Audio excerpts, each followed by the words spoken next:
Service level management. This is another one you need to know in depth. First, let's start with the purpose. The purpose of the service level management practice is to set clear business-based targets for service performance so that the delivery of a service can be properly assessed, monitored, and managed against these targets. It's going to provide us with end-to-end visibility of the organization's services. It's going to do this by establishing a shared view of the services and the target service levels with the customers so both the customers and us know what to expect. We're also going to focus on collecting, analyzing, storing, and reporting the relevant metrics to ensure that we're meeting the service levels. We also want to make sure that we're performing service level reviews to ensure the current services continue to meet the organization and the customer's needs. We also are going to make sure that we're capturing and reporting service issues, including performance against our defined service levels. So if I said I want to have 99.999% uptime, service level management is going to measure my performance and see if I'm meeting that level. Now, all of these service levels are going to be written down in what's known as an SLA, or a service level agreement. A service level agreement is a documented agreement between a service provider and a customer that identifies services required and the expected level of service. This is going to tell you what metrics you need to meet. The SLA is a tool that's used to measure the performance of services from the customer's point of view. Now, there's a couple of things you need to do to make sure that you're going to have a successful SLA. First, you want to make sure it's related to a defined service. It can't be something generalized like customer is happy. What is the customer happy with? They're happy with the email service delivery. They want it to be fast. What does fast really mean, right? You need to make sure you're defining the outcome you want, not just operational metrics. So if the customer says, I want the email to be fast, well, does that mean if I get it there in 5 seconds they're happy? Or if I get there in 5 minutes they're happy? I need to be able to define really what does fast mean. And I don't want to just do that from an output perspective, but also from an outcome perspective.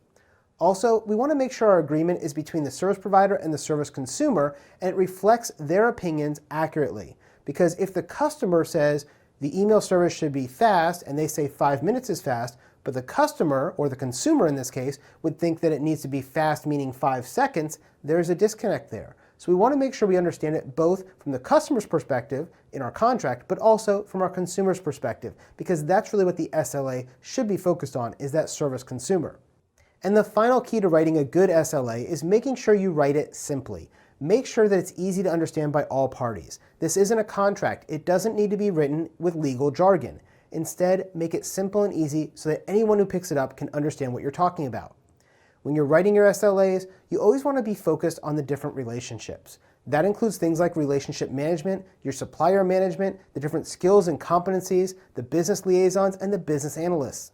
All of that is things that are going to feed into this SLA and making sure we understand who's responsible for what and to what level. Now, our service level management is built around these various information sources.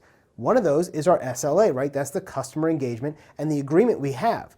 Other things that we have is going to be things like our customer engagement, where we're listening to our customers' needs. We're discovering and capturing the information they want from us.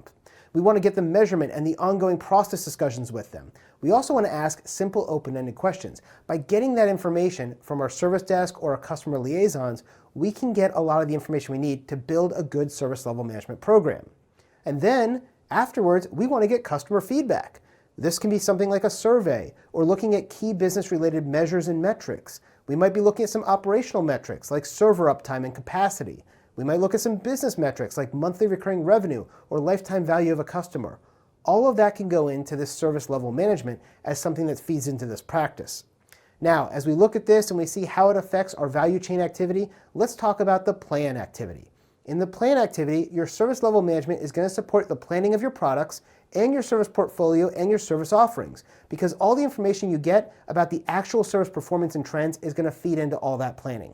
When you think about it from the improved perspective, service level management can help be a driving force for continual improvement and service improvement. You saw that when we talked about the different steps of the continual improvement model. We had to measure things and then see if we met those targets. That's what SLM is all about. When we think about engage, service level management ensures we have ongoing engagement with our customers and our users through the feedback processes, and we're continually getting information from them for review. Now, when we think about this from a design and transition perspective, service level management provides an input to the design and development of new and changed services. If the customer wants fast email that's going to be less than 5-second delivery, then we need to design a system that can meet that requirement. And so this is going to be an input to that. When we think about obtain and build, service level management provides objectives for components and service performance, as well as measurement and reporting capabilities for the products and services we use. So obtain and build is going to get a lot of input from service level management. And finally, deliver and support. Service level management communicates the service performance objectives to the operations and support teams so they know what they're trying to maintain. It's also going to collect information and feedback from them as an input back into the service level management and service improvements that we're going to do in the future. So this is the way it works. Service level management is all about these measures and metrics, setting up the right ones, doing the engagement with the customer to make sure that we're measuring the right things and seeing if we're going to meet those measurements.